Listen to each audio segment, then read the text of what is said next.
Hello everyone. Hello guys, welcome to Pitching in Line. And in this episode, we're gonna talk about we're gonna predict, top 10 expensive buys of IPL 2022 auction, which is gonna happen in Feb. And the criteria that we have selected these 10 players is looking at the past record in the IPL, who have been the most expensive players, and what are the skill sets that they're bringing in. There are few players who are multi-utility players who have been captaincy material. And this season, there are three teams which definitely need a captain. That is Punjab, RCB, and KKR. So they would be definitely looking for players who are captaincy material. And we have made this video without keeping in mind that usually in auctions, a player a money the money that he is going to fetch also depends upon at what time he comes into the auction. So usually players who come at really early in the auction stage, they tend to earn a little less because teams want to save money at the end. But if you have players who are coming in the middle or towards the end, that's where teams splurge a lot of money because they have very few players left. So without keeping that, we made this list. So go on, bro, take over. Yeah, so in this list, first in our list is Johnny Bairstow. I guess he becomes that multi-utility player which you talked about, and he can bat at the top order, he can keep wickets. So if franchises around the competition, they need someone like Johnny Bairstow who can give you good starts at the top and keep wickets and bat according to the situation. He can also fit into the middle order. So I guess Johnny Bairstow will be one of the top 10 picks to fetch good money in this auction. What do you feel about that? Yeah, I think I definitely 100% agree with you. He's a multi-utility player, a former World Cup winner, and we have seen in his record in IPL. He's a proven performer. Yeah, his strike rate is amazing when he's on a roll. Most of the times, the team he plays for wins that match. He's an opening batsman. He's a keeper. Like you said, he can also move up down the order, play in the middle. Probable weakness is probably batting against spin, but he is too good quality. Whatever team he goes into, he's gonna bring in a lot of skills. So next player on the list is, I think, Quinton de Kock, without any doubt, one of the best wicket-keeper batsmen going around in white ball cricket. And see, he can give you good starts with the bat. He can keep, a very good utility player, very consistent, and very safe behind the wickets. So getting a player like Quinton de Kock, always gives you that edge as a franchise to to get the assurance that you are getting a good start at the top and get quick runs on the board. So what do you feel about Quinton de Kock? Yeah, he is also someone who's very similar to Johnny Bairstow, but we have seen his effect on Mumbai Indians. The moment he came into Mumbai Indians, they have won two trophies in 3 seasons. So that is a superb record, right? And mind you, he has retired from Test cricket, so which means that he's going to have a lot of time. He will be available for most of the matches. So yeah, I think he's gonna get good amount of money. Yeah. Next player in the list, I think, is Deepak Chahar. We have seen, what he can do with the ball. He can swing the ball both ways. And we also know his pedigree with the bat. His two crucial innings, which we saw. One was in Sri Lanka in the winning cause. Obviously, in South Africa, that innings was on the losing cause. But we know what kind of impact he can create with both bat and ball. And he's a very, what do you say? He's that kind of a player which every franchise will need. Who can give you good 4 overs with the new ball. Also, you can swing the ball, new ball, and if you are stuck anywhere, if you need runs at the end towards the end, even he has the capacity to close out games 9 out of 10 times. I feel so. I think Deepak Chahar. I think with with this opportunity, with the time going on, he will be a regular member in Indian cricket. So thereby also it increases his demand as a player in IPL. What do you feel about that? Yes, definitely. And I think he makes a perfect number eight. Hmm. He's a perfect number eight, and he's somebody who can also come at number seven. He can hit those lofty big shots, and he's new ball bowler. He swings well, and he's a wicket taker. Yeah, get take that. And he's a wicket taker. More often than not, he always picks up wickets in power play. So a definite, a good fielder too, and he has age on his side. So yeah, I think he'll definitely be a hot picks. So next in this list is like Vanendo Asaranga. I think is one of the exciting player going around in world cricket. If you want to call someone a package, he's the one. He can bowl. He can. It's a good leg spinner, and he can toss the ball. And a very gun fielder also. So he's like he gives you everything in all the departments or all the facets of the game. And we have seen his records in his numbers. Whichever team he plays, whether he plays for Sri Lanka or any other franchises across the world, he has his impact. If he doesn't have an impact with the ball, he'll make sure that he will definitely have an impact with the bat and also on the field. So he is that kind of all-round player. And any team, because at this point of time, all-rounder is the most sought after for any franchise, and so that which balances the whole 11. So I think Manindu Asranga is somebody who can balance out any 11, who can sit in any kind of 11. So I think he will be one of the top 10 picks and very popular player in the auction going in ahead in the coming month. What do you feel about it? Yeah, I think definitely. See, and we have seen in IPL where mystery spinners have played a huge role in teams having a great campaign. And Hasranga kind of falls in that category. We have seen Sunil Narayan with KKR has been phenomenal in his peak years, and you have seen Rashid Khan his effect on SRH, right? Hmm. So he's somebody who falls in that category, but we have to see whether he'll have a similar kind of impact or not. But on international levels or whatever we have seen him, he has been really good, and he's a much better batsman than the two. He's a good finisher, and I think he has that rebellious streak. He has that attitude of a champion player. Hmm. He has that leadership qualities. He wants to do it. We have seen him when he played against India. He had that attitude of making things happen, and he wants to take the responsibility. So he looks as a good package all rounder, uh, and he's an all rounder. So yeah, I wouldn't be surprised if he features after the auction the top 10 most expensive players. So next player in the list is like the sought after Mitchell Marsh. I think he's some guy who has improved his cricket.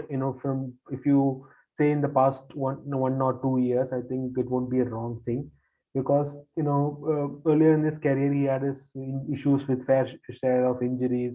He was in and out of Australian team. He wasn't consistent as well, and but the way he has evolved himself, if you see their tour to Bangladesh and West Indies, Australia's tour, when their top players didn't travel with the team, Mitchell Marsh was kind of used as a number three by Justin Langer. I think it really paid off, even though they lost the series there. They got this idea of floating him as a number three, and that really paid off in World Cup, and he won the final for Australia also. And even in ongoing Big Bash, he has had an impact whenever he has played for Perth Scorchers with the bat. He has scored a century also. So I think he, with the consistency like this, and the ability to close out games, and has an experience of playing in Asia and slower conditions in past 1 or 2 years, I think Mitchell Marsh will easily be one of the most sought out all rounder in this particular auction. What do you feel about that? Yeah, I definitely agree. The man of the match of the final of World T20 21. And see, Mitchell Marsh has always been under the news. He has been somebody who has been known as a perennial. He's gonna take over. the Australian cricket, but which didn't happen, and he was termed as perennial underachiever. And now he's coming into his own. And mind you, he played in IPL for the first time in 2009-10 and for Deccan Chargers. And he has actually played a crucial role, a lot of crucial role. He would come in and he would bowl 2-3 overs. He would smack this long sixes. He didn't have 80, 70 runs, but he knew when to perform. And one more thing that you have actually mentioned is that he has a habit of closing out games. He plays at the top order, number 3, number 4. But what is the most important thing is he stays behind and he takes the game as close as possible, and he also has this habit of finishing of the matches, which is very very important. And he has been. I think the only downside is probably is his body fitness. He was with SRH for the last 2-3 years, I guess, and he didn't feature in a single season, probably because of the injuries. Yeah. He was injured right before the season was starting. So if he is fit and is ready to go, I think he'll be one of the most impactful players this season. And it wouldn't be a surprise if he actually becomes top 10, features in the top 10 expensive buys. Yeah. Next player in the list is David Warner. Past few months has been a roller coaster ride. If you are a David Warner, and the kind of snub he has had with Sunrisers Hyderabad, people started raising questions against him, and he comes as somebody who will be easily knocked over in the World Cup, but he gradually plays that impactful knocks, and and earns a Man of the Series award at the end of the tournament. And even Ashes, he had a good impact with the bat. So I think David Warner, we are seeing that old David Warner slowly and but steadily. And with the as we spoke, time and again about the three teams requiring captains for their ranks, I think David Warner will be a hot cake in the auction. What do you feel? Oh, definitely, man. See, when you talk about IPL, and when you talk about iconic players, right, there are a few iconic players in IPL. You have MS Dhoni with Chennai, Virat Kohli with RCB, Rohit Sharma with Mumbai. You have Chris Gale, who's an iconic player of IPL. AB de Villiers with RCB, and Warner just falls in the same category. Raina with CSK. So, and Warner has been a 500-run bank for SRH. I mean, can you believe it? The last 6 seasons, he had 5 seasons of more than 500 runs. That is, mind-boggling numbers. A bank of 500 runs with a strike rate of 140. He's an icon of, he's a titan of this IPL. And I still feel he has 2-3 years to contribute. And there was this huge fallout between him and SRH. They had a really good relationship, but with time it got soured. So, and knowing David Warner, he wants to get back. He comes back much more harder, like how he came in the World Cup winning Man of the Series award. So I think he will be raring to go. And since him being an experienced campaigner, left-hander, aggressive opener, there are very few people in that bracket, and is also captaincy material and tactically very good. Yeah, I think teams will go after him, especially those three teams which don't have captains. Yeah. So next player in the list is Shahrukh Khan. I think this man has made a long stride in domestic cricket.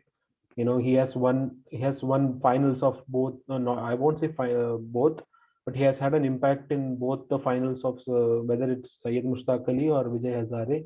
Uh, I think he is slowly turning himself into that bona fide finisher, which even Indian team which hasn't found a proper finisher. Leave aside, if you remove Hardik Pandya, you don't really know who is the one who you can trust for a long time as a finisher. And with Shahrukh Khan having this, a great domestic season, in both impact innings in both Vijay Hazare and Syed Mushtaq Ali, and with Punjab not retaining him, I think he will have a lot of takers this time around than the previous auction, and many teams will go after him, and he can also contribute with the ball, mind you. So I think he'll be raring to go if given an opportunity. So I think he will be one of the surprise. I won't say surprise, but he will be. I won't be surprised if he is among the top 10 picks in this upcoming auction. What do you feel about Shahrukh Khan? Yeah, I don't think so. It will be surprise. I'm very certain he will feature in top 10. And see, he's an uncapped player. Yeah, Again, see, exactly. most of the players in the list are all of them are proven international players, and is somebody who probably has only 2 seasons under his belt.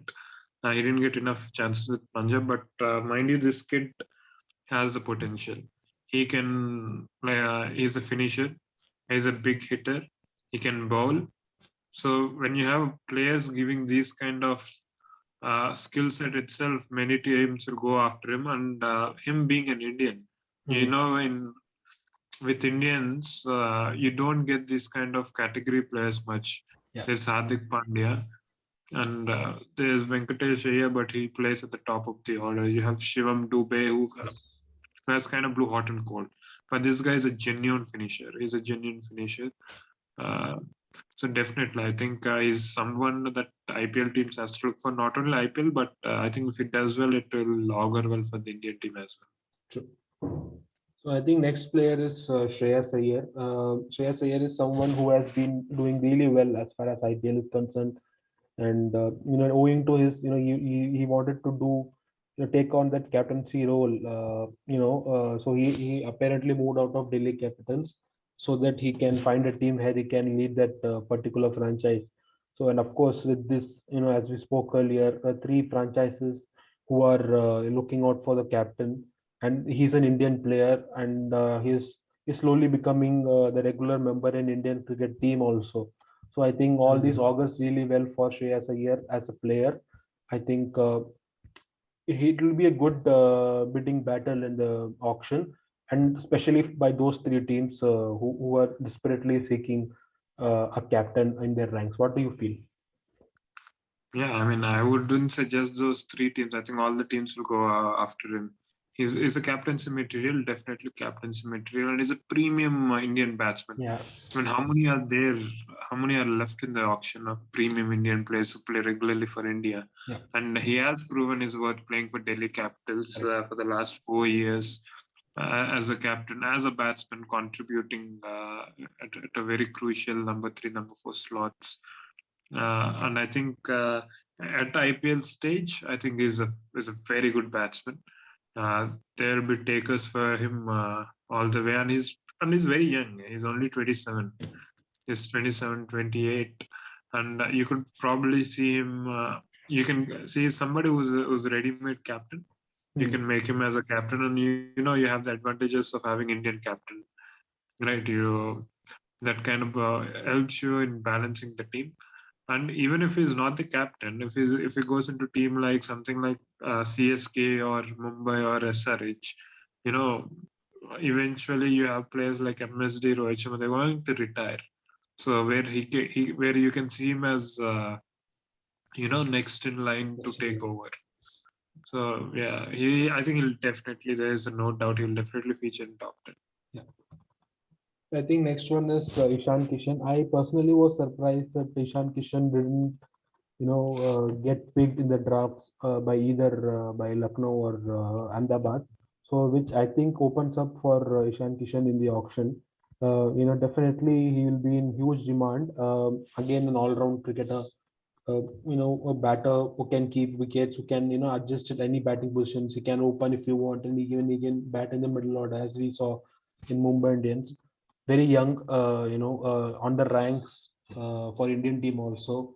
So I think Ishan Kishan is one of the most exciting players, Indian players to watch out for.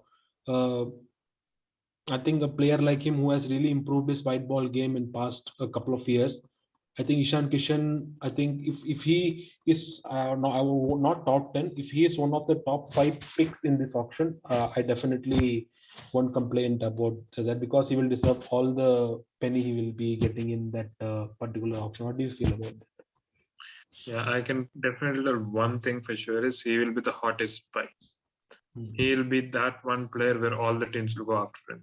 I mean, come on, look at him, man. He's a left-hander, opening batsman, aggressive batsman. He can bat in the middle. and he's very young. He's an Indian, very young. He's 22, 23, who had a fabulous couple of seasons with Mumbai. He's right now in the fringes of Indian starting level. He's in the squad. So if he has a couple of more seasons, he could be, a regular Indian player, and not just regular Indian player for 1 2 years. I think for a very very long period. And mind you, he has been the under 19 team captain. He has an experience of captaincy, and so that would be really really beneficial. And I think he will be the hottest pick. I think he ticks most of the boxes. So I won't. I mean, he'll definitely feature in top 10, top 5 for sure. But I feel personally, I think every team will go after him, and whichever team takes him, they'll be, they'll be immensely happy. And there's something with Jharkhand wicket keeper, Yeah. right? There's a sentiment of Jharkhand wicket keepers, so they always do well. So I think last in the list is Kagishwar Abada. I think he is somebody who has been doing consistently well in IPL. For closing out games with the ball, he has been really consistent. Even the last season hasn't been at that standard of Kagishwar Abada, but still he, won matches for DC, and he has always has a knack of picking up wickets at the death overs, crucial wickets also, and he has a splendid a record as a death bowler. So I think Gisor Abada in the auction, I think he will find a lot of takers in this auction. And even I think Delhi Capital will also will like to go after him because Kagiswar Abada is someone who has contributed for the team really well, consistently well also. So what do you feel about Kagiswar Abada's you know impact in this auction? How it's going to be, or what do you feel? See, Kagiso Rabada, he's a proven match winner, not just in IPL, internationally, International cricket. and not just particular to fast bowling friendly conditions, but even in dead pitches in UAE and India, he has been very, very effective. And that's not easy. And we have seen a trend in last 2 3 years where faster bowlers, right? When I say faster bowlers, the ones who bowl at one mid 140s, they have been highly effective. Yeah. And he definitely falls in that category, and he's a very intelligent bowler. Hmm. And I think for the last 4 seasons, I think he had 3 seasons of picking up more than 20 wickets, if I'm not wrong. Correct. I'm not sure about the fourth season, probably he took around 16 or 18 wickets. But that is tremendous consistency. That is the numbers that Rabada has it for you. So I think whatever team he comes in, it will augur well for him. And I would actually add one more player. I would talk about one more player is Harshal Patel. Harshal I think Patel. Harshal Patel is also the one who will attract a lot of bids. He Hmm. has been a genuine death bowler, and he has been the difference for RCB Correct. last year for Correct. being such a potent bowling attack. The addition of Harshal Patel completely changed it, and he has been pretty smart in you know keeping himself in the 2 crore bracket, Hmm. because definitely, after this performance that he had last year, a purple cap winner, he will be picked Yeah, the next year as well. for sure. So it has been pretty intelligent move. And he's a death bowler. How many death bowlers do you have that from India? Yeah. You have Bumrah, you have Natarajan, you have Bhuvaneshwar. Bhuvaneshwar has been kind of not in form for the last 2 3 years. So with Harshal Patel being a proven performer, I think I won't be surprised if he gets one, and he can also bat too. Yeah. So that was our predictions. We'll have to see how many we get right when the auction arrives. But that's it for us today, and we'll see you in the later videos. Until then, take care. Bye bye.